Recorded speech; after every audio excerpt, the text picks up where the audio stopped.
The truth is, there's no fast way to losing belly fat. You're not going to drop between 10 and 20 pounds in 1 week and also drop around 10% body fat. I have personally lost belly fat on multiple occasions, and I've helped hundreds of people lose belly fat and build six-pack abs. In this video, I'm going to go over exactly how long it takes to lose belly fat and get a six-pack, and also give you 3 steps on how to lose belly fat and get a six-pack. So make sure you watch this until the end. Let's get right in.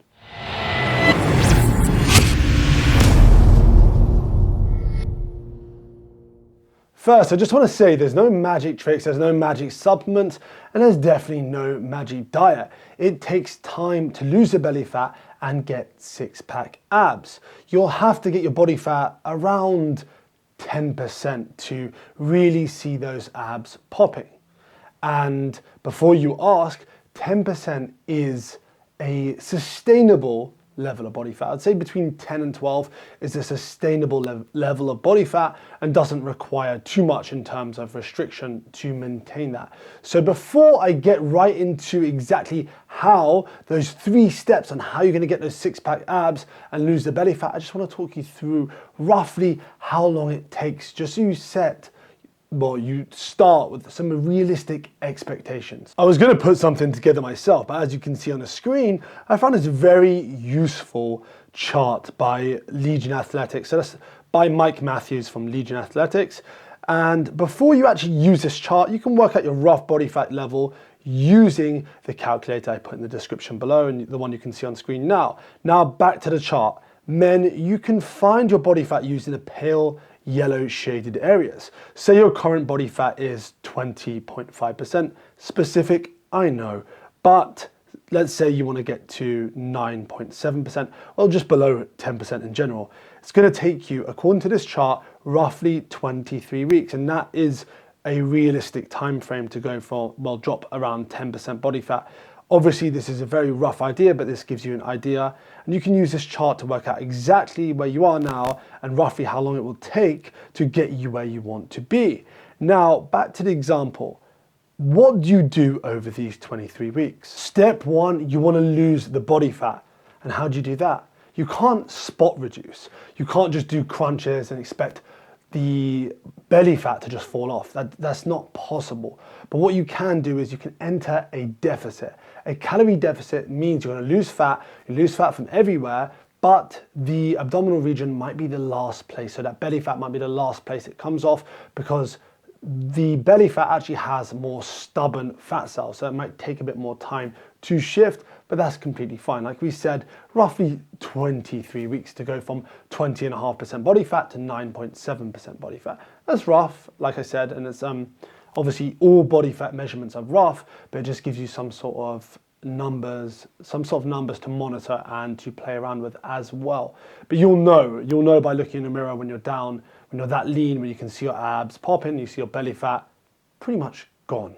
And what I suggest is to create a deficit of 20 to 25%. Then as you lose weight, you want to adapt that. Say your current deficit at 20 to 25% is 2,000 calories.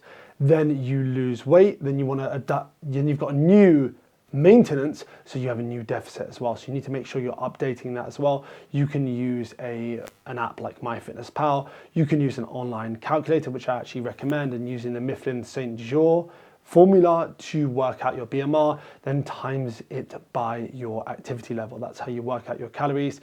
And then what you can do from there is you create a 20 to 25% deficit. So just minus those calories from that, the figure you get at the end. Step number 2, do heavy resistance training. Heavy resistance training has been shown to aid with fat loss by increasing the amount of calories you burn at rest.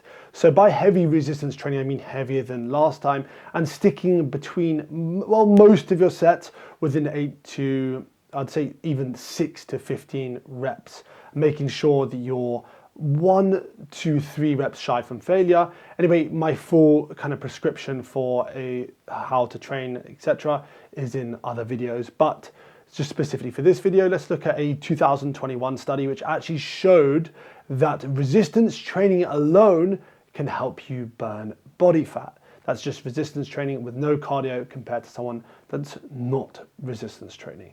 You're gonna say, oh yeah, you burn calories and stuff. Yeah, but I looked at the study in detail and there was actually a mechanism that was unknown really. It was on a cellular level that help people lose body fat. It's also been shown in some of the research that doing exercises, compound exercises like squats and deadlifts can actually be more effective at training your abdominal muscles than some ab exercises, specific ab exercises. So those are good to include, and you want to include, well, I would say the majority of your routine wants to be based around compound lifts.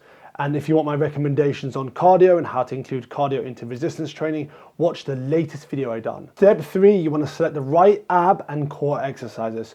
So when it comes to ab and core exercises, obviously, I know I did say you can't spot reduce, but you still want to build the muscle. If you don't have the muscle underneath, even if you lose the body fat, you're still not going to be able to see the abs because you just don't have the abs. Some people will lose the body fat and they'll have popping abs, but most people will not. So you need to make sure you're working the abs. While compound lifts do work the abs, it is necessary if you want really developed abs, you want to really see them popping when you've got your shirt off, then you want to do some ab exercises. But you're probably thinking, which ones? Well, I've got you covered here as well. There's 5 specific ones that are going to give you the best bang for your buck and work the abdominals in the best possible way. The first one being weighted crunches, so weighted cable crunches, which means you can actually progressively overload the abdominal region easier.